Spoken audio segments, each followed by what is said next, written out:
Olá a todas e todos!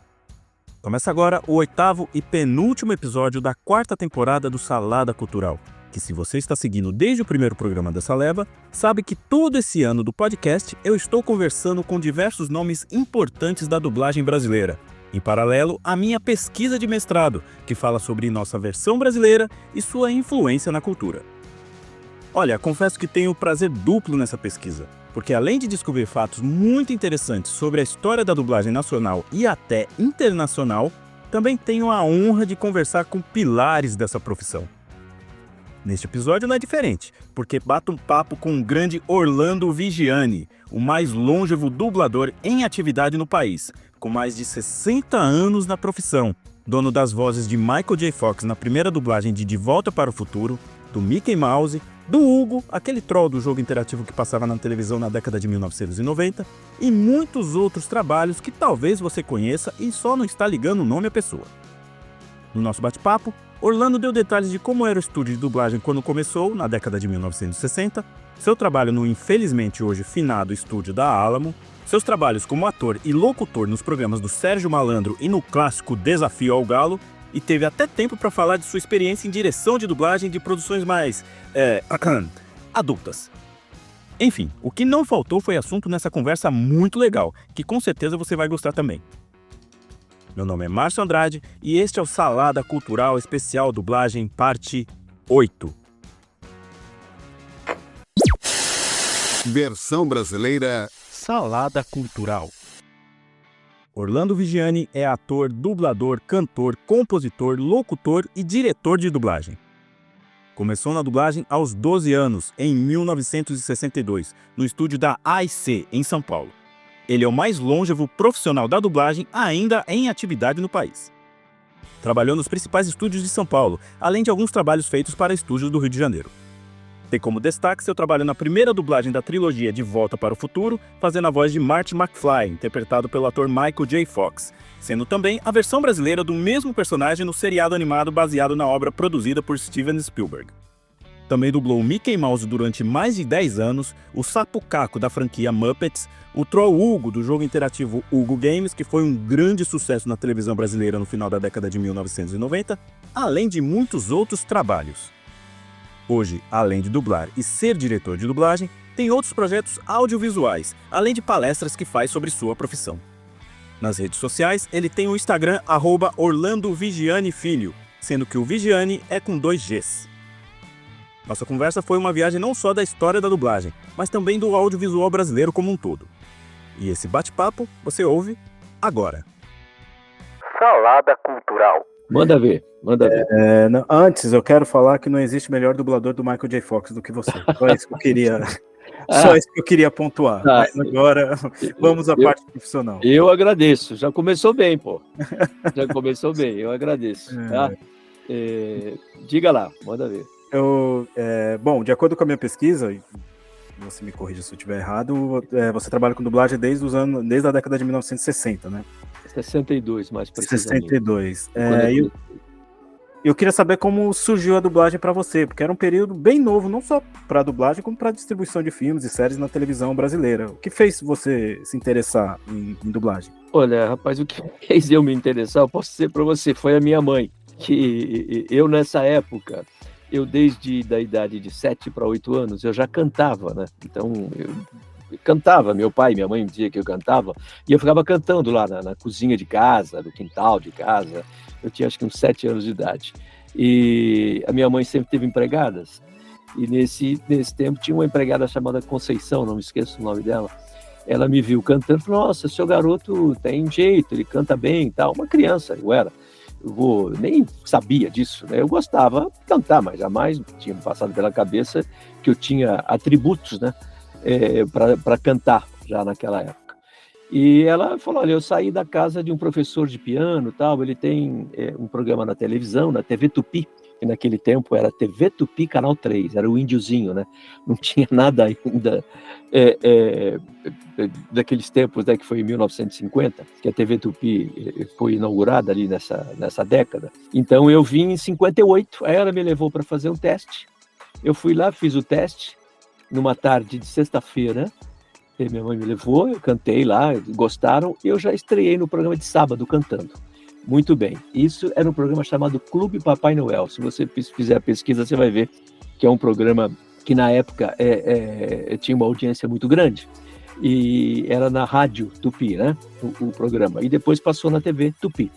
Então, dali houve um teste para se fazer radioteatro. Então, a Rádio São Paulo, que na época era a Globo das radionovelas, né, vamos dizer assim, então todo mundo ouvia a Rádio São Paulo nessa década de 50. E aí a minha mãe me levou, falaram para ela, olha, o teu filho tem condições aí, eu já vi ele falando algumas coisinhas, interpretando, fala bem, criança, você não quer levar ele lá? Estão fazendo testes para dublagem. E a minha mãe falava, claro, mãe, você sabe como é que é, né? De criança aí que tem algumas atribuições, né, na classe artística, né? Então ela já passou a mão, já me levou para lá e eu fui para fazer o teste. Aí fiz o teste na gravação, que era acho que o último ano da gravação, depois a gravação fechou, a IC veio e incorporou, tomou conta e ficou valendo antigamente que fala a versão brasileira, AIC São Paulo. Então foi a IC. Mas eu comecei na empresa Gravação, que começou em 58, foi até 62, 63, se não me falha a memória. Então eu comecei ali, eu ia fazer 12 anos de idade. E comecei dublando Denis o Pimentinha, que depois é uma série? É uma série Denis o Pimentinha. Cara, na época ali era Denis o Travesso, era o nome que recebeu. Né? Mas todo mundo conheceu anos mais tarde como Denis o Pimentinha, né? Fez sucesso no cinema, era uma série americana muito badalada na época. Então era onde a dublagem estava começando no Brasil, né? Nessa década, comecinho da década de 60 em diante, com a Herbert Richards no Rio de Janeiro e a gravação posteriormente a IC em São Paulo, posteriormente Ibração, posteriormente Álamo, onde eu ia ser, anos mais tarde, diretor e coordenador da ALA, que foi o grande estúdio de São Paulo depois da AIC. E hoje, no lugar da AIC, existe a BKS, que essa existe até hoje, né? De vez em quando eu ainda faço alguns trabalhos lá. E a minha trajetória começou ali, né? Na década de 50, no finalzinho da década de 50, com 8 anos de idade, cantando na rádio e televisão. Depois fui para a Rádio São Paulo, onde eu passei num teste com 868 crianças. Eu passei em primeiro lugar. Eu, um menino chamado Reinaldo e mais 2 meninas, que na época era a Áurea, a outra eu não lembro o nome. Foram 4 crianças, 2 meninos e 2 meninas. Então a minha carreira começou. Daí fui para a dublagem e aí estou aqui até hoje, né? Mas fiz tanta coisa nesses 62 anos que eu tenho de profissão e hoje eu sou o mais longevo do Brasil. Dele comentando por gente, eu vejo dublagens vejo trabalhos com sua voz, né? Já faz tempo, hein? E você pode descrever como era o estúdio quando você começou, depois passando pela década de 70, depois a década de 80, que teve, eu acredito que teve o maior número de produções dubladas na televisão, e chegando hoje, nesse momento em que cada profissional faz seu trabalho separadamente. A história da dublagem no Brasil, como eu já te disse, né, começou com o decreto do presidente Jânio Quadros, na época, né, que todo o material estrangeiro, em língua estrangeira, teria que ser dublado. Isso foi um decreto dele, né, na época, foi em 1962. E aí tudo começou a ser dublado, né. Onde eu comecei era na Rua Tibério, que é ali uma travessa da Rua Clélia, que ainda existe hoje o estúdio, só que totalmente reformado, né, é outro estúdio, que é onde é a BKS.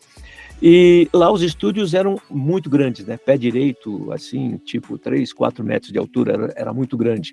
A projeção vinha de cima, como se fosse uma projeção de cinema, né? Eram já projetores.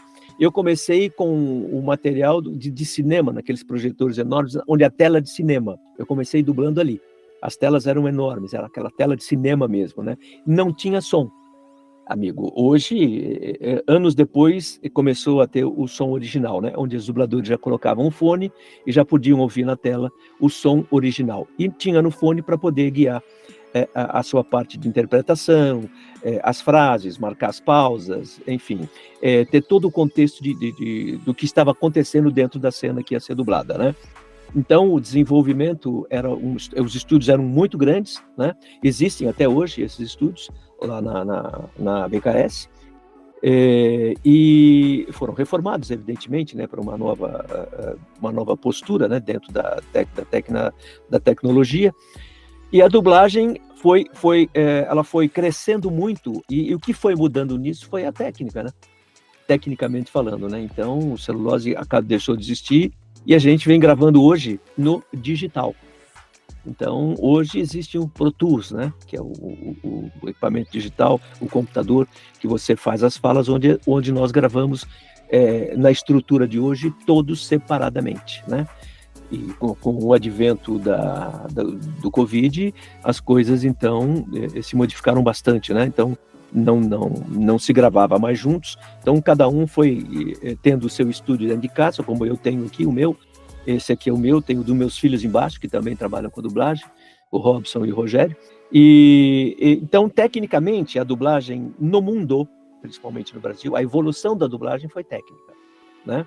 E claro, hoje você usa tablet para dublar, né? É toda uma técnica totalmente diferente para que você consiga ter uma visualização melhor, né? Alguns estúdios ainda trabalham com textos, né? Datilografado não, no computador, e você tem todas as falas ali imprimidas no texto, né? Com o nome do personagem, dentro ali você tem todo o timecode, né? Das falas, né? A numeração que corre, né? Na tela, para que você saiba exatamente onde é que você vai falar, o teu personagem fala, em que tá o timecode, você vai colocar a sua fala ali. Então, hoje, a dublagem ficou muito mais fácil, amigo. Hoje, então, por isso que você dubla sozinho, né? E o tempo de gravação de um filme hoje, com o que eu comecei na época, é muito. Você faz um filme hoje em um dia, ou de repente, dependendo da demanda, né? Você faz em um dia. Antigamente demorava 15 dias para você dublar um longa, dublar um filme de série. Era um trabalho muito artesanal, né? Vamos dizer assim. Pegando um pouco disso que você citou de artesanal, eu queria falar um pouquinho da composição da voz. Porque em muitos dos seus trabalhos você fazia vozes de crianças, ou até o próprio do Mickey Mouse, né, que era uma voz mais fina. E em contrapartida você também fazia vozes de adultos e conseguia fazer essa diferenciação. Se não me engano, eu até vi em alguns filmes em que você fazia a progressão, como por exemplo, Quero Ser Grande, que você dublou, você fez a voz do jovem, da criança, né, com aquela voz mais fina. E depois do Tom Hanks com aquela sua voz natural. Eu queria entender como você trabalha essa composição de voz. Você trabalhava, né? Essa composição de voz. Mas isso é muito da pessoa, né? Isso está muito infiltrado no trabalho de ator, né? Daquilo que você tira do trabalho de voz, daquilo que você... como eu poderia descrever para você? Hoje, para mim, na época, era uma coisa extremamente natural, né? Hoje você tem cursos, você ensina isso, fazer uma voz assim, uma voz assada e tal. Então, dentro do trabalho de ator, aquilo que está dentro de você começa a expressar essas diferenças, né? Então, se eu tivesse que fazer uma voz mais fina, mas desse jeito aqui, eu fazia uma voz mais fina. Se eu quisesse impostar a voz, como eu posso impostar agora, se eu quisesse fazer uma voz mais caricata, isso é nato, é no próprio ator dublador. Por isso que eu não digo a palavra dublador sozinho, eu digo ator, dublador. Dublador tem muitos agora, atores são poucos. Atores, dubladores são poucos, dá para contar nos dedos das mãos. Como em qualquer atividade, Márcio, qualquer atividade. Hoje existe o Messi e o Maradona, que não aprenderam nada, nasceram, né, com aquilo, né? Nasceram com ele. Edson Arantes do Nascimento, o rei Pelé, nasceu com ele. Então, você não ensina nada. Então essas características em fazer um trabalho de voz, está dentro de você mesmo, sabe? O seu trabalho de ator, aquilo que você consegue entregar para que as pessoas conseguem entender o que é um trabalho de uma voz mais fina, uma voz mais caricata, uma voz mais aqui cultural. Então isso é normal, para mim é natural. Outras pessoas, dentro da área artística, podem ter alguns problemas para poder colocar esse material de voz. Então você normalmente é que trabalha isso internamente, dentro de você, o que a cena pedir, o que a cena exigir, você faz. Eu no De Volta para o Futuro, acho que é no segundo, eu tive que fazer 4 vozes diferentes. Sim. Que era a voz do Michael J. Fox, né? Que eu fazia, era a voz do pai, a voz da filha eu quis fazer uma voz muito feminina na época. Tá vendo como você coloca uma coisa mais assim? Se você coloca sobre uma imagem, de repente, isso pode, as pessoas que estão vendo, podem até aceitar esse trabalho de voz, né?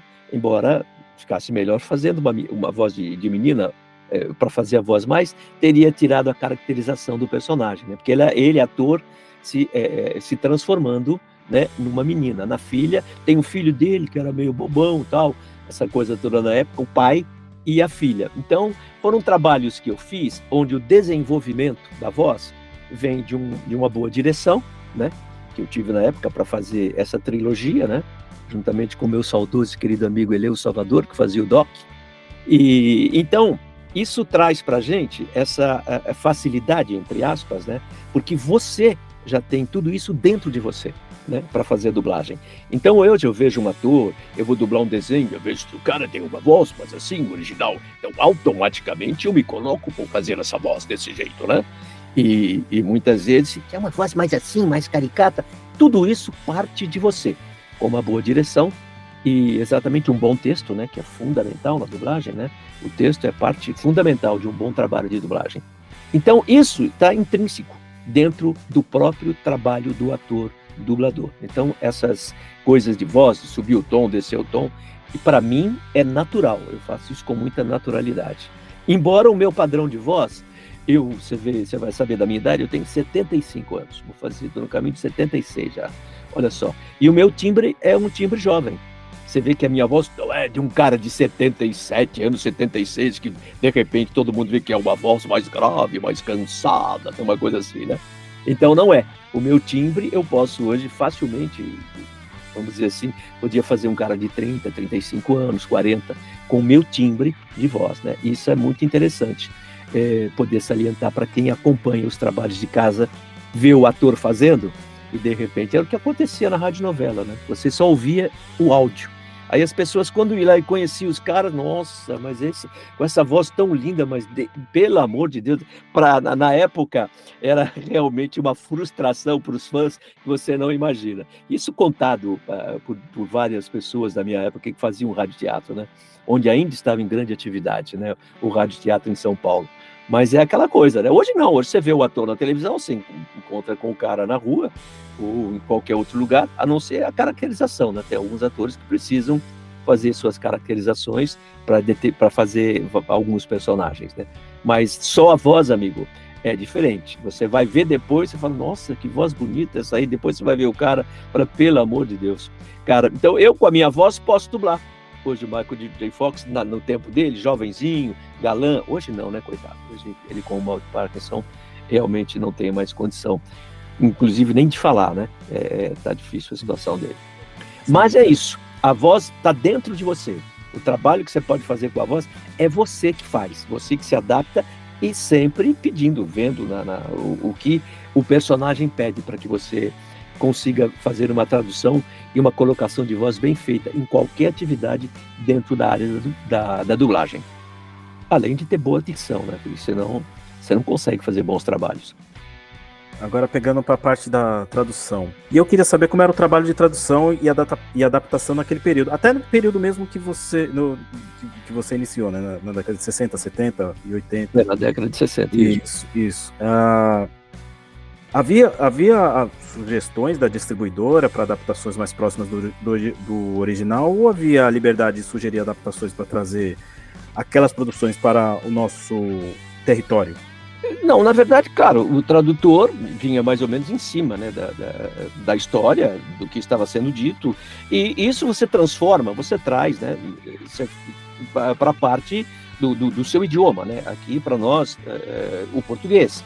Então, em determinados filmes, tinha tradutores que eram especializados. Você vai fazer um filme de época, tem que ser algumas coisas, você tem que tomar alguns cuidados, né? Por causa de algumas frases, excelência, majestade. Algumas coisas precisam estar dentro do contexto para que a dublagem seja bem feita, para que o público de casa possa acompanhar e acompanhar sem que fale, nossa, eu notei que o cara falou uma coisa errada ali. Vou te citar um exemplo, vai. Aconteceu alguns anos atrás, nem vou citar o estúdio, mas não foi de São Paulo. e onde o cara, a moça descia da carruagem. Não, deixe o carro mais à frente, meu bom homem. Ah, tá legal, eu vou levar.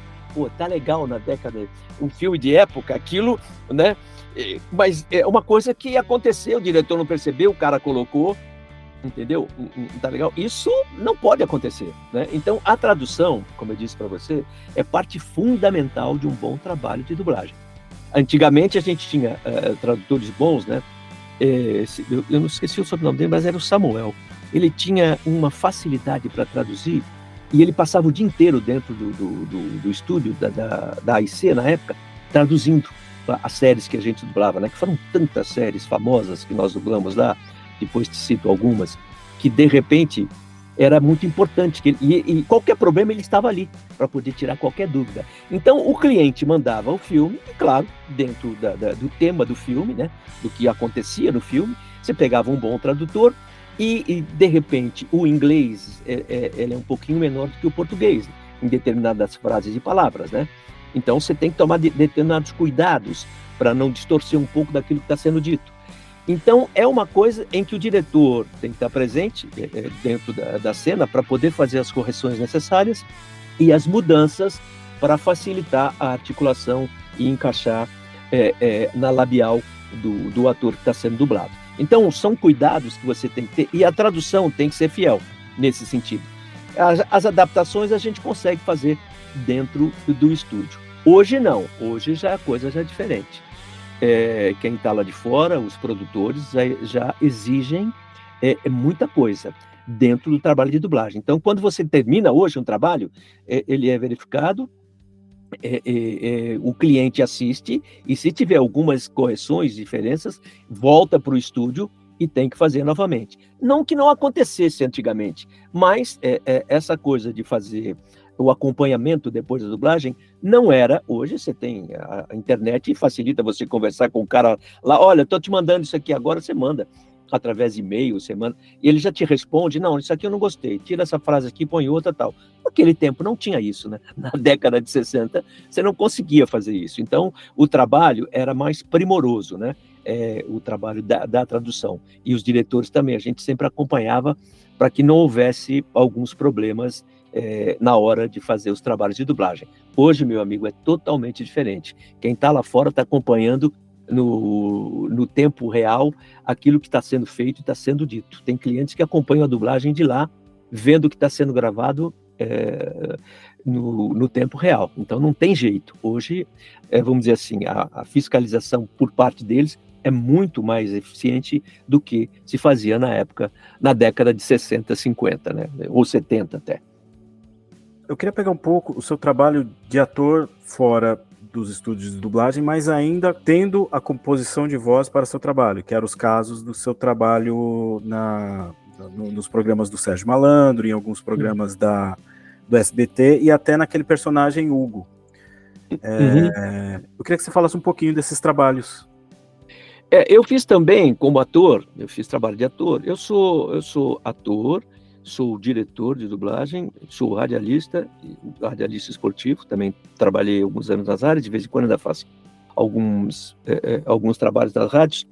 E eu fiz um trabalho na década de 70, 72, 71, 72, na TV Bandeirantes, num programa chamado Carrossel, onde eu fazia um palhacinho. Era um programa diário, ao vivo, e era eu, até um nome famoso, que depois viria a ser minha madrinha até de casamento, que é a Claudete Troiano, que tem programas na Rede TV, na Bandeirantes. Então, éramos eu, a Claudete, e que fazíamos esse programa. E eu estava todo travestido de palhaço, né? Um palhacinho moderno, com cabelo comprido, né? Era totalmente diferente do palhaço caracterizado de circo, né?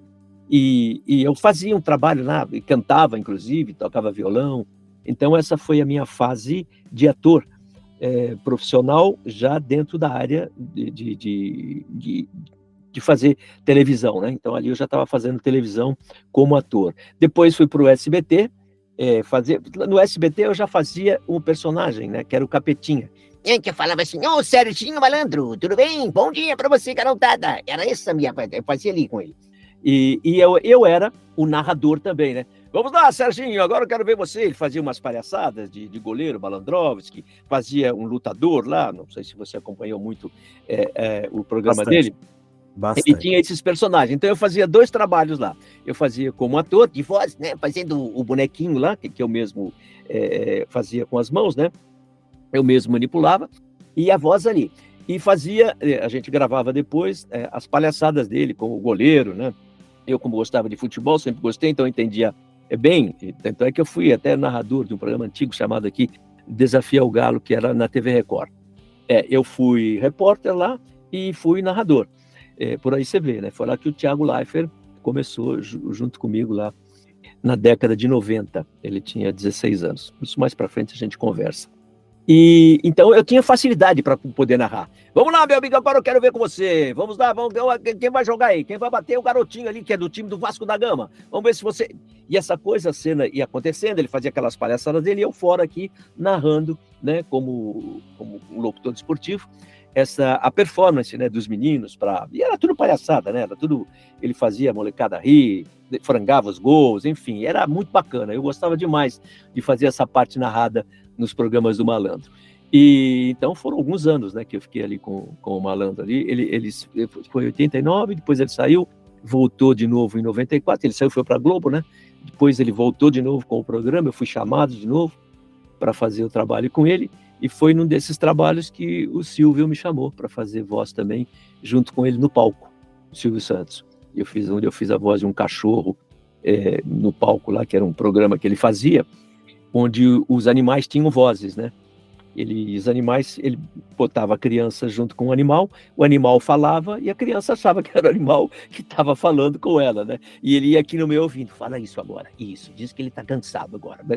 Então, isso aí eu tenho na minha carreira. Não tenho o filme para poder dizer que eu, né, trabalhei com o Silvio nesse sentido, mas para mim foi... Vagamente. Esse eu lembro vagamente. Você falando agora me deu esse... Deve ter alguns registros disso, Márcio. Como eu disse para você, eu poderia ter muita coisa na minha vida, né, registrada, né, para poder fazer esse meu trabalho hoje, onde eu te digo, a história da dublagem inteira aqui, é o mais longevo do Brasil. Então, eu poderia ter catalogado muita coisa, né, arquivado muita coisa, para que pudesse servir de referência, né, nas minhas palestras ou alguma coisa aí que eu pretendo começar a dar pelo Brasil afora e falando disso. Diga lá. Eu queria falar um pouco sobre a visão que a imprensa e os críticos em geral tinham com a dublagem nas décadas passadas, né? Que enquanto o público já tinha predileção por produções dubladas, mesmo que naquele período haviam produções dubladas somente na TV, né? Quando muito, produções da Disney no cinema. E quando fazia seus trabalhos na dublagem, você já via a repercussão positiva do seu trabalho na opinião pública, ou isso só chegou a você com a internet, redes sociais e os eventos voltados para a dublagem? Na realidade isso, né? Com a internet, redes sociais, a coisa ficou... aflorou um pouco mais, né, desse meu trabalho.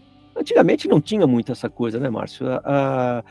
Existia, sim, algumas... graças a Deus, eu sempre tive bons elogios pelo meu trabalho. Eu depois passei a ser diretor na década de 70, em 1975, eu passei a dirigir, eu era coordenador e diretor da Alamo.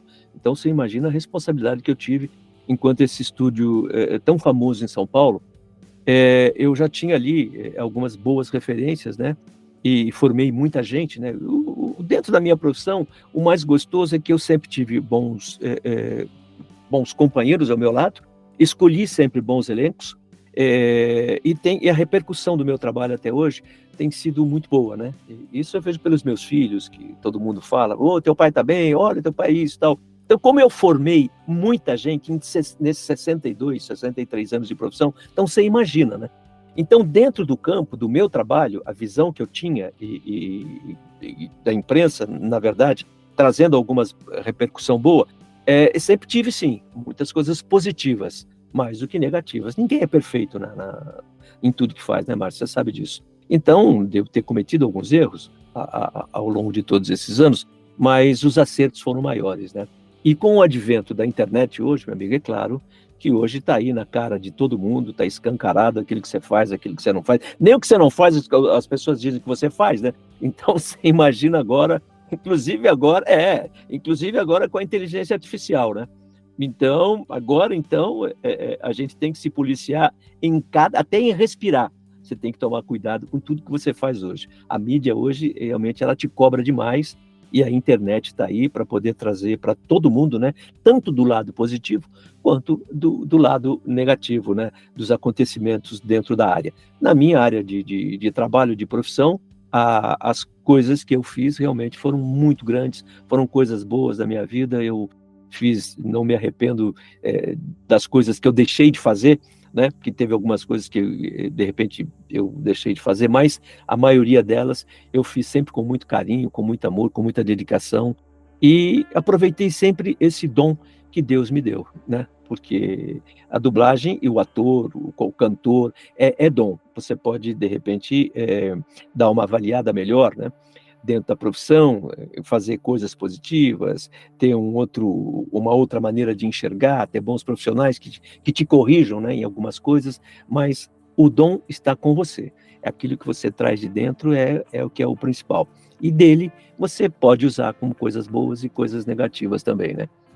Ainda bem que o meu lado foi mais positivo. Foi sim. Foi bastante. Queria pegar um pouco o seu trabalho como diretor de dublagem. Como você prepara os dubladores quando você dirige uma produção? Bom, então deixa eu falar para quem vai acompanhar e ver isso. Antigamente, os diretores escalavam os seus personagens. Você pegava o roteiro, assistia o filme em casa e, claro, você já tinha na cabeça, e você já tinha uma lista, né, de todos os dubladores que trabalhavam na casa, que estavam disponíveis, e ali você fazia o seu elenco. Algumas coisas curiosas na minha vida, eu, por exemplo, dirigi uma série de 12 ou 13 filmes do Jerry Lewis, na Alamo, que foi dublado pelo Nelsinho Batista, aqui, saudoso Nelsinho Batista. E eu estava com uma dificuldade, falei, puxa, o Jerry Lewis é um ator fantástico, um comediante fantástico aqui, puta. E falei, estava com dificuldade de escolher uma voz para ele. E um determinado dia ali, eu tô saindo da Alamo ali, na porta do elevador, e o Nelsinho chegando para mim, aí ele fez uma brincadeira comigo, né? Não, tava querendo falar com você, viu? Eu sonhei com você essa noite e tal. Eu comecei a ouvir e falei, putz, é ele. Eu escalei o Nelson Batista para fazer o Jerry Lewis, ficou maravilhoso. Isso na época, na década de 70, a gente dublou os 13 filmes. Tanto é que ele fez tão bem o papel, ele era um ótimo ator, um ótimo comediante, que ele foi para o Rio de Janeiro anos depois dublar no Rio, né? Fazer a carreira dele como dublador no Rio, e todos os filmes do Jerry Lewis era ele que fazia no Rio. Então você imagina a performance dele no ator e a felicidade que eu tive de escalar um ator para fazer isso, né? No Poderoso Chefão a mesma coisa que eu fiz, né? O Poderoso Chefão, então para escolher a voz do Gastão Malta, saudoso Gastão Malta também, na época eu tive problemas para poder chegar na voz do ator, né? Então a gente tinha essa possibilidade de poder escolher as vozes, tanto é que as vozes melhores realmente, sinceramente, sem querer fazer saudosismo, eram muito bem escolhidas nos atores do passado. Na série, é só você ver na série, você vê exatamente o complemento de cada ator com cada voz que é inserida nele. Hoje não. Hoje as dubladoras, ela tem um departamento de produção. A produção. Então ali existem alguns produtores que já escalam os filmes para os diretores, entendeu? Então, o diretor já recebe o filme já escalado. Eu nunca gostei disso, sempre tive alguns atritos dentro da minha área, porque eu sempre gostei de fazer isso. Eu acho isso fundamental, né, para quem está vendo em casa, poder analisar a voz, o complemento do ator, né, com voz e a atividade que o ator exerce na tela. Então, isso é muito importante, o casamento das duas coisas, né? É importante para qualquer série, para o trabalho de desenho, né? Que no Brasil nós somos muito bons para fazer desenhos, principalmente o pessoal do Rio de Janeiro realmente tem uma qualidade muito grande nisso. Tanto é que hoje qualquer desenho, qualquer coisa é dublada, né? Antigamente não tinha nada disso, parceiro. Antigamente você não via filmes de televisão. Eu, quando fui ver o De Volta para o Futuro, eu fui com meus filhos, que tinham 7 anos de idade, fui aqui em São Paulo, no Cine Comodoro, aqui, e tive que assistir o filme de pé, porque a virada foi tão grande, né? O sucesso foi tão grande do De Volta para o Futuro, do Spielberg, que de repente eu nem sabia que 2 anos depois eu viria a dublar e ser escolhido pelo Spielberg. Eu fiz teste aqui em São Paulo, no Rio. Eu fui escolhido por ele para fazer o Michael J. Fox na época. Para mim foi um gosto, um trabalho, foi um prazer muito grande, né, poder receber essa notícia. Então, que ninguém sabe, né, que eu fui escolhido pelo Spielberg para fazer o De Volta. Então, são coisas que a gente precisa falar, né? Alguns vão poder saber, outros não. Então, essa facilidade hoje que a gente tem de poder mostrar, de poder falar, e isso aí vai mostrar para tanta gente, né? Tanta gente vai poder acompanhar o seu trabalho. Então, as pessoas já vão começar a saber disso aí. Então, para mim, foi um prazer muito grande. Mas eu assisti de pé, legendado, no cinema. E o problema todo foi que tinha 3 crianças à minha frente, que eles perguntavam para a mãe, mas o que eles estão dizendo lá? E a mãe, não, agora eles estão dizendo, eu falei para minha mulher, vamos sair daqui, senão a gente não vai conseguir assistir esse filme. Porque as crianças queriam ler, não conseguiam ler. Eram crianças de 8, 10 anos de idade, não mais do que isso. Então a gente mudou de lugar, eu estava sentado aqui. Depois eu acabei saindo do lugar e depois não voltei, mas de pé.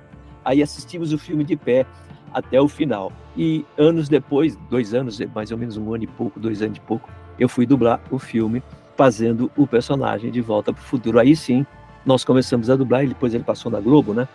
E depois houve a redublagem dele, né, com o menino do Rio de Janeiro, meu amigo hoje, né? Eu o conheci há pouco tempo. Sim, o Manolo Rey.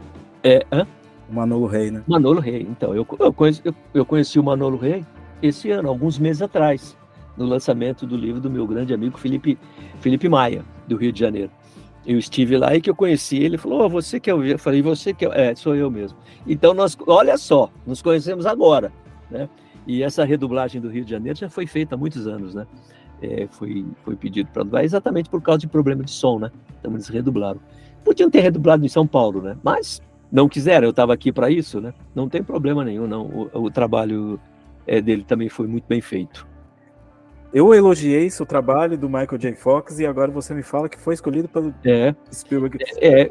Como funcionou? Foi a distribuidora, ele pediu para ouvir as vozes e...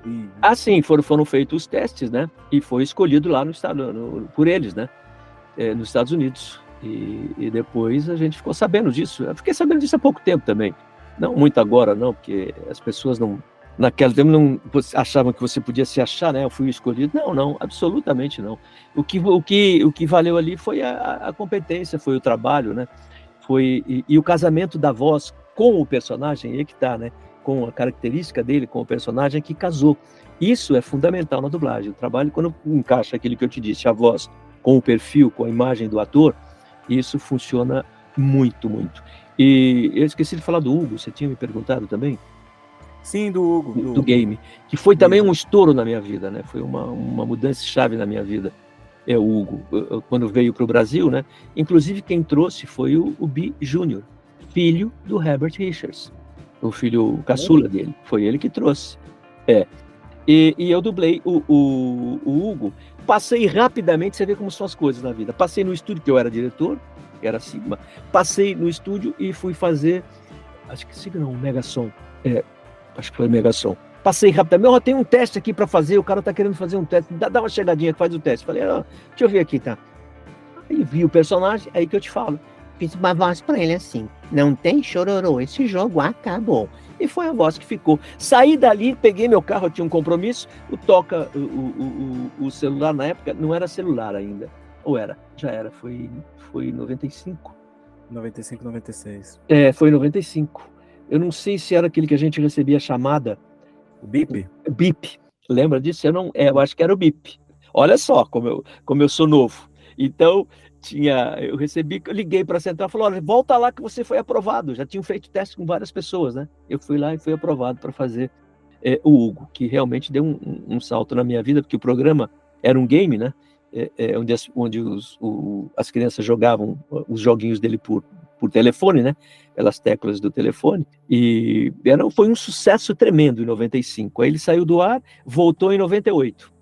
E aí eu fiz em 98, e aí o governo cassou, né? Aquela coisa do telefone, porque tinha telesexo, aquela coisa toda. Aí o governo cassou. E eu não consegui. Olha, isso poderia até hoje no ar, né? E dentro, com games novas, evidentemente, né? Sim. Mas ficou exatamente um ano depois. E, claro, eu dei uma ajeitada na minha vida, fiz um bom contrato, essa coisa, porque o programa era ao vivo, né? Ele fez tanto sucesso que era à tarde o programa, parece que 5:30 da tarde, das 6, e fez tanto sucesso que pediram para colocar o programa de manhã. Então, o programa era de manhã e era na parte da tarde. Então, o meu tempo todo ficava disponível para fazer o Hugo na época, né? Mas também foi uma outra coisa extremamente interessante que aconteceu na minha vida para fazer esse personagem, né? Que muita gente às vezes não sabe, né? Que foi eu que fiz. Assim como a voz do Mickey, que veio também, que eu fui fazendo e fui considerado por das pessoas que vieram para o Brasil, considerada a voz mais próxima do original, em termos de timbre, sabe? Pela wave que você vê assim. Eu fui a mais próxima do original, que hoje é feito pelo Briggs, né? No Rio de Janeiro. Meu amigão também, o Briggs. E a vida continua, vamos lá. Como os George Jetsons. Você quer que eu te conte a história dos Jetsons? Por favor. Então, a história do Jetson é o seguinte: eu tinha 12 anos, fazia o Elroy. Se você vê a vozinha do Elroy. 30 anos depois, eu fui fazer a voz do pai. Olha como são as coisas.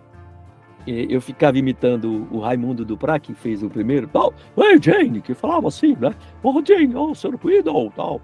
E depois eu imitava ele. Quando veio a série para ser feita aqui no Brasil, anos depois, eu fui fazer. Então, fiquei fazendo. Isso não existe. Fiz o filho, né?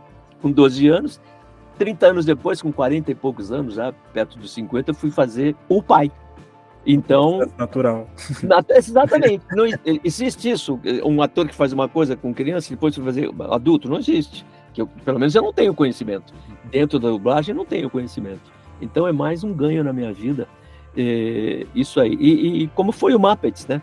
O Muppets também, que eu faço um sapinho, Pig, que ele fala assim, né? Que é uma voz mais próxima do... E quem eu escalei para fazer o sapinho, Nelsinho Batista, que também fez o Jerry Lewis, que também tinha um trabalho de voz caricata com muita facilidade. Aí o Nelsinho foi para o Rio, a série estava aqui em São Paulo, na Alamo, né? Na Alamo. Então eu fui lá e falei, putz, eu dei o toque para ele da voz, vou ver se eu consigo fazer. Consegui fazer e fiquei fazendo as outras temporadas todas, né? Inclusive, as músicas, eu que fazia, né? As traduções e as composições, as alterações das letras, essa coisa toda, né? As adaptações das letras. Todas eu que fazia dos números cantados dentro que é uma outra característica que eu sempre tive, né? Tanto é que eu sou compositor também, tem algumas músicas minhas aí. Então você vê a minha trajetória, todas as coisas que eu fiz na minha vida que estão incorporadas nessa pessoa aqui. Eu quero pegar justamente 2 pontos que você citou durante o nosso bate-papo. Primeiro, essa das adaptações das músicas que você disse. Uhum. Porque tem muita rima, né? Sim. Era muito difícil você fazer uma rima com um tema que encaixasse com a versão original? Mas é aquilo que eu falo, a facilidade de fazer. Eu faço composições, eu sou compositor. Uhum. Esse projeto que eu tenho, depois a gente fala na frente aqui, eu já fiz a música tema. Né? Eu vou adiantar o assunto para você. Eu tenho um projeto de animação que eu estou trabalhando nele, eu já fiz a música tema. A ideia é minha, então eu já sei, eu já fiz a música tema. Então, sou compositor. Para mim, eu tenho uma certa facilidade, como todo bom compositor tem. Não quero dizer por isso que eu seja o principal, não. É a facilidade que você tem. E, na época, uma outra surpresa minha foi que o dono, que era o seu Michael Stoll, que eu devo muito a ele também, seu Mike, figura maravilhosa, que era o dono da Alamo, e ele existia juntamente com a Alamo, o estúdio de gravação, ele representava a Brás Continental, que trazíamos filmes para serem dublados. Então, ele representando a Brás Continental, ele montou o estúdio de dublagem, me chamou, né, para eu fazer, até que eu não aceitei da primeira vez que ele me chamou, eu era molecão, falei, não, isso não me interessa, tal. Depois, como tudo tem que acontecer na vida, ele me chamou de novo, e aí minha mãe falou, vai lá, filho, vai lá, vê o que ele quer, tá bom, vai, eu vou lá, tal. Né, eu tinha 24 anos, 23, 24 anos, e fui lá, ele sentou, aí me explicou direitinho do que se tratava. Eu gostaria de ter você aqui, primeiro para ser meu assistente das coisas. Eu era jovem, né, trabalhando com muita gente nova. A Alamo surgindo no Brasil, né? Primeiro Dolby mixado aqui foi na Alamo, foi em 1995. Pô. Aí que todos os diretores do cinema brasileiro vieram para fazer os seus trabalhos de dublagem. Foi onde eu dirigi Xuxa, foi onde eu dirigi Celulari, foi onde eu dirigi Edson Arantes do Nascimento, né? Então, os grandes diretores que eu conheci ali comigo, tudo isso aconteceu na Alamo, né? De 1974 para frente. E fiquei lá até 84, fiquei acho que 9, 10 anos na Alamo, como diretor, coordenador. Então fiz grandes trabalhos na Alamo, como diretor, como coordenador, como dublador. E me esqueci o tema que você falou você tinha me perguntado? Das adaptações. Então, deixa eu te falar, mais uma coisa, quem começou a fazer a adaptação foi o seu Michael, né? Ele americano, ele começou a fazer as traduções, né? Aí eu vi e falei, não. Aí ele começou a traduzir ao pé da letra. Aí não bate na boca, não batia nada. Eu falei, seu Michael, será que eu podia? A métrica também. Não batia. Aí eu fui pro estúdio e falei, nossa, como tá horrível isso, não encaixa na boca, não tem rima, né? Aí eu fui falando, seu Michael, você não se importa de eu fazer para ele, nossa, foi um alívio, né? Nossa, sai de mim, né? Ele que faça. Aí eu comecei a fazer também, né, as adaptações das letras do Muppets, né? Como eu fiz em outras músicas. Mas para mim foi uma escola, né? De aprendizado, de exercitar esse lado também do compositor, né? Isso para mim, então, eu ficava aqui madrugadas inteiras na minha casa lá fazendo as letras para gravar no dia seguinte, porque eram 2 trabalhos, a dublagem e depois também a gravação das músicas, né, que os atores cantavam, né? E que os personagens cantavam, né? Então, para mim também foi uma escola. Mas caiu no meu colo no sentido, não, deixa que eu faço, eu acho que vai ficar melhor. E aí, realmente, eu trazia na boca, fazia a métrica direitinho, pegava o assunto, mudava uma coisinha ou outra, né? Mas eu também comecei a fazer isso lá na Alamo, na década de 70. Então, para incorporar mais uma coisa dentro das minhas atividades como artista, né? E você também citou que você dirigiu a primeira dublagem do Poderoso Chefão, aquela que passou na... Sim. Era o Raimundo Duprá, na realidade. Uhum. Mas a escalação foi minha, quando ele não podia, eu ajudava a fazer também. E tem se falavam, nas minhas pesquisas, falavam muito sobre essa dublagem do Poderoso Chefão, que está praticamente perdida, essa primeira. E falava também dos problemas que vocês tiveram com a censura, né? Que vocês não podiam falar certas coisas que falam no filme. Sim, que era... Queria que você falasse um pouquinho dessa parte da censura na dublagem, que vocês precisavam adaptar para poder passar na televisão naquele período. Hoje em dia os caras falam... como é que é? Não, seu filho da mãe. Pô, ninguém fala filho. Bandido falando filho da mãe, pô. E sabe, essas coisas na dublagem, isso me pegava demais, entendeu? Então eu sempre coloquei algumas palavras, seu desgraçado, algumas palavras que normalmente você falaria aqui num ato, um palavrão, né? Que naquela época você não podia colocar. A censura não permitia, realmente, então não podia. Hoje você tem cenas de filme de mais ou menos quase que de sexo explícito que você tem que dublar na televisão, né? Esse é uma outra parte minha também, que depois eu te falo, que eu também fui diretor de filmes pornô, diretor, da dublagem, mas ali eram outras coisas, eram outros 500 ali para poder fazer a tradução. A tradução vinha, mas normalmente não tinha praticamente tradução, né? Era mais gemido, ai, ui, ai, não sei o quê, yes, sabe essa coisa? Então eu comecei a montar algumas coisas diferentes, até para isso. E porque eu trazia para casa e colocava algumas palavras, porque eu achava aquilo muito, né, repetitivo. Ai, ui, tinha alguns assuntos, né, até acontecer as cenas. E aí eu comecei, na hora das cenas, então eu comecei a colocar algumas palavras para as meninas dizerem. Mas ela não está dizendo isso. Eu falei assim, não, claro que não aparecia a boca, né? Falei, ela não está dizendo, mas é bom falar, porque as pessoas isso dá um tesão a mais de quem está ouvindo em casa, essa coisa toda. Bom, eu tinha que fazer uma série com, acho que 3 episódios, e acabei fazendo mais de 10, de tanto sucesso que fez. E as meninas que eu trabalhava com elas, o pagamento era diferente, né? Evidente, né? Você tinha que falar muitos palavrões ali, e eu me fechava no estúdio, o técnico apagava a luz atrás, para as mulheres não ver, que fica uma coisa constrangedora, né? E lá dentro do estúdio a gente dublava. E naquele tempo a gente ainda dublava juntos, né?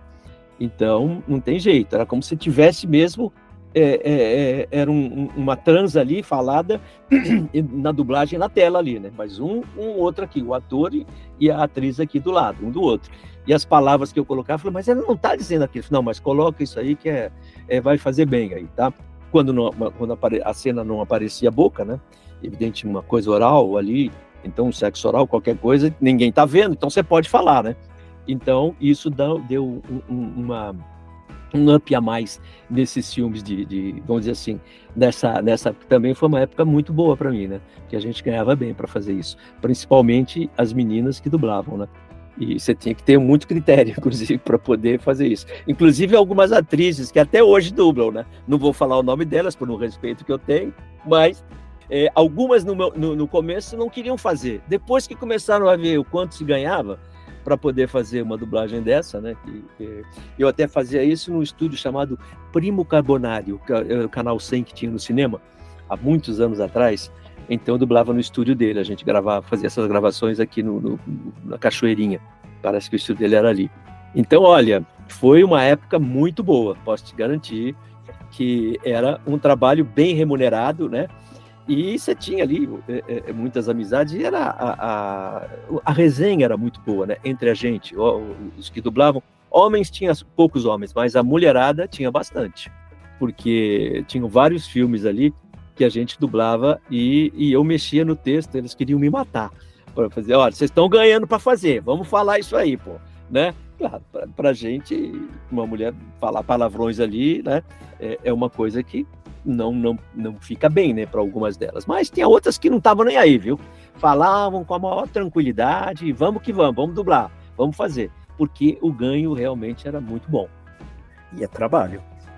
E é trabalho, claro, é trabalho, né? Você ia fazer e o pessoal ganhava muito bem, e o tratamento que a gente recebia lá no estúdio era muito bom, né? E o seu primo, ele fazia um tratamento de cinema com os atores e as atrizes que estavam lá, né? Ele já era um senhor de idade e tal.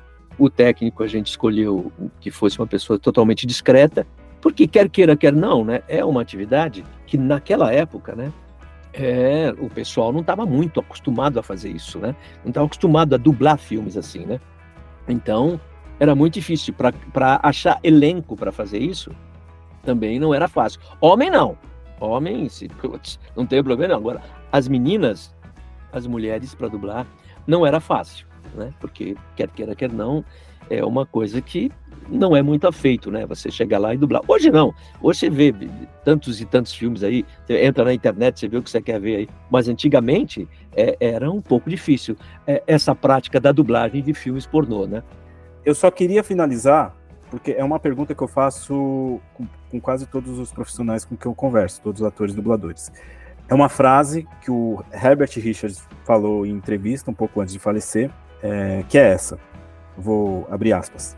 A dublagem é uma arma poderosa para democratizar a cultura e a informação. Portanto, serve para educar, divertir e melhorar a vida do nosso povo. Sinto orgulho de dar minha contribuição nesse sentido há tanto tempo. Fecha aspas. Você, como profissional de dublagem, você concorda com o que ele disse? Você quer falar algo além do que ele disse nessas poucas linhas? Bom, tanto é que era Herbert Richards, né? Um homem extremamente culto, que trouxe o seu trabalho, né? Que já era um produtor executivo de trabalhos dentro da área de filmagem no Brasil. Montou o estúdio da Herbert Richards, me parece que no final da década de 50, 60, e, claro, uma pessoa extremamente inteligente, e para falar uma coisa com esse contexto, né, Márcia, é extremamente interessante. Eu assino embaixo tudo que ele disse. A dublagem realmente é extremamente importante para a cultura de um país, né? Para trazer as falas, as frases, as gírias, né? Onde você ouve, para trazer ensinamentos, né? Para poder passar para o povo as séries que foram feitas, aquilo que traz os documentários hoje, que mostra coisas maravilhosas de todo mundo, né? Trabalhos diferenciados dentro da estrutura de um filme, de um documentário, de uma série de televisão. Hoje todo mundo tem uma Netflix, tem uma Amazon, que você tem os filmes ali na ponta do do seu dedo ali, dentro da internet que você traz. Então, é fundamental, a dublagem é essencial. Inclusive, esse movimento da dublagem viva agora, né, por causa da inteligência artificial, que a gente nem tocou muito nesse assunto, mas é importante falar, né, que hoje a dublagem, a inteligência artificial, ela veio sim, não temos como sair fora dela, não temos como não aceitá-la. Ela já está aí há muitos anos, não é agora não. Ela está sendo desenvolvida agora e trazendo exatamente softwares poderosíssimos, né, para a gente poder utilizar tanto para o bem, que é uma coisa que é fundamental, né? Tudo que a gente possa trazer dentro da inteligência artificial nos ajudar, como para o mal também, né? Que você está vendo aí algumas coisas que você pode usar na inteligência artificial. Hoje você vê um comercial dublado por um ator americano falando português. Quem que faz isso? A inteligência artificial. Para nós, então, essa coisa dessa lei ter que ser aprovada, para que a gente possa ter garantias, né, e proteção daquilo que a gente faz, para que a gente possa ter garantias do nosso trabalho no dia a dia. Porque senão, daqui 2, 3, 4 anos, acabou o nosso trabalho. Como tantos outros profissionais, onde a inteligência artificial vai entrar e vai tomar conta, entendeu? Muitas coisas aí. Então a gente já sabe disso. É a evolução, meu amigo. A evolução do mundo, a evolução da humanidade, não tem como sair fora disso. Então a gente deveria, e a gente luta mesmo para a dublagem viva. Eu sou um defensor, embora não esteja bem dentro do grupo atuando com os dubladores que estão lá, mas eu dou o meu depoimento e assino embaixo tudo que eles estão fazendo. E se precisar da minha ajuda, eu estou aí para ajudar, para poder valorizar, para poder, eles forem em Brasília agora, tentar conversar com os políticos, né, para que essa lei possa sair, não só para a gente, né, mas para protegê-los também, né, os próprios políticos desse país, né, onde alguns são privilegiados, mas a maioria, a inteligência desse tamanho aqui, ó, tanto é que você vê como é que a gente está aí. Bom, não quero entrar na área política, porque eu sou um crítico muito, muito grande disso também. Mas, voltando ao nosso assunto, a inteligência artificial, ela não tem como escapar. Então, nós temos que lutar, sim, para nos proteger exatamente de uma forma dentro da lei, para que não façamos nada errado e que possamos ter a tranquilidade de poder exercer a nossa profissão. Entendeu? Isso é fundamental. Mas só os políticos podem fazer isso, através de uma legislação que dê essa condição para que a gente possa trabalhar e ainda continuar sustentando as nossas famílias, né? Porque tem muita gente que não faz. Eu saí para outro meio, né? Como eu te falei, né? Tô com uma série de animação que eu vou fazer agora, se Deus quiser, e uma hora a gente fala sobre isso, e tô com o game, que eu trouxe da onde? Do Hugo, com outro nome, que é o nome Zoen. Estou trazendo, fazendo com uma faculdade, com a FIAP, com os alunos de lá, e vamos ver se a gente traz alguma coisa interessante. Então, para mim, é importantíssimo estar aí. O meu trabalho de desenho, eu vou trazer algumas informações fundamentais para a animação. E o Zoen, a mesma coisa, né? Então, o trabalho do ator ou do próprio personagem é trazer informações, é trazer cultura, é trazer o lado romântico de cada coisa que você está fazendo. Tudo isso é importante dentro de cada atividade que você exerce dentro da profissão de ator, ou tanto numa animação, ou tanto num filme, ou tanto numa série, ou desenvolvendo um personagem, né? Que de repente tem tantos personagens que são maravilhosos, né? Que marcam época. Então você sabe que isso é importante, mas é sempre importante que a gente traga alguma coisa positiva dentro da área da cultura. E dublagem, sim, dublagem é cultura e é essencial para que a gente possa propagar as coisas para esse país imenso, né? Tem gente lá em cima, lá no Amazonas, no Acre, em Pernambuco, enfim, desses lados todos, hoje a informação chega rapidinho. Então é nossa função como profissional da área da voz, exatamente poder exercer essa profissão e poder mandar para todo o Brasil, para o mundo afora, se for o caso, as coisas boas que esse país tem para oferecer. E olha que aqui a gente tem muita coisa boa, né? Então, eu me sinto um privilegiado, embora tantas coisas horríveis a gente vê também por aqui, né? Mas a cultura é fundamental, e o Herbert Richards assina embaixo tudo que ele falou ainda, acrescentando todos esses itens ainda, para a gente poder promover mais e mais a dublagem viva no Brasil, e a cultura, acima de tudo, dentro da nossa profissão. É importante isso. Aliás, é nossa obrigação, né? É nossa obrigação fazer isso. Viva a dublagem. Viva! Orlando, Oi. Muito obrigado por esse bate-papo. Você me ajudou bastante. Imagina. Eu que agradeço, eu tenho feito algumas coisas aí, é bom é importante, né, passar aí depois o meu Instagram para o pessoal que queira uma palestra, alguma coisa, mais informações sobre a área de dublagem, né, que é Orlando Vigiani, só. E meu nome você tem aí, né, você já sabe. Depois se você puder colocar, eu te agradeço. E claro, e fique à vontade, se precisar de mais alguma ajuda da minha parte, é sempre bom ajudar aquelas pessoas que procuram levar informações, que procuram trazer para você, como você está trazendo no seu caso, a sua formação, que possa te ajudar nisso, que é muito importante, né? Tudo que você possa agregar de coisas positivas dentro daquilo que você quer fazer daí para frente. Eu fico satisfeito, fico orgulhoso de poder trabalhar e poder te ajudar nisso. Então, você tem aqui um amigo sempre na hora que você precisar, e divulga aí essas nossas coisas, que para mim também é muito importante. Esse lado fica bom para mim. Eu te agradeço bastante e tô aqui. Você tem meu telefone já, meu WhatsApp, meu e-mail, né? Então vamos usar isso para a gente fazer coisas boas. Tá bom, Márcio? Que Deus abençoe você sempre aí. Espero ter colaborado de maneira significativa e positiva para você. Eu que agradeço. O Salada Cultural fica por aqui. Este programa, que é 100% independente, que nesta temporada foca em apresentar profissionais da dublagem que contribuíram para a nossa cultura, tem pesquisa, roteiro, produção, edição e apresentação de Márcio Andrade, eu mesmo. Quer falar sobre, fazer sugestões ou indicar correções do programa? Então me chama no Instagram no @MárcioAND. Prometo te responder o mais breve possível. Quer participar do financiamento coletivo do podcast? Então acesse catarse.me/Salada Cultural. O valor é simbólico, tem faixas de contribuição mais baratas que o café da esquina, recompensas dependendo do valor que contribuir, além do fato de me deixar muito feliz por demonstrar desta forma que gosta do meu trabalho. O meu muito obrigado aos profissionais da dublagem que falaram comigo nesta temporada e a você que ouviu até aqui. Até o próximo episódio.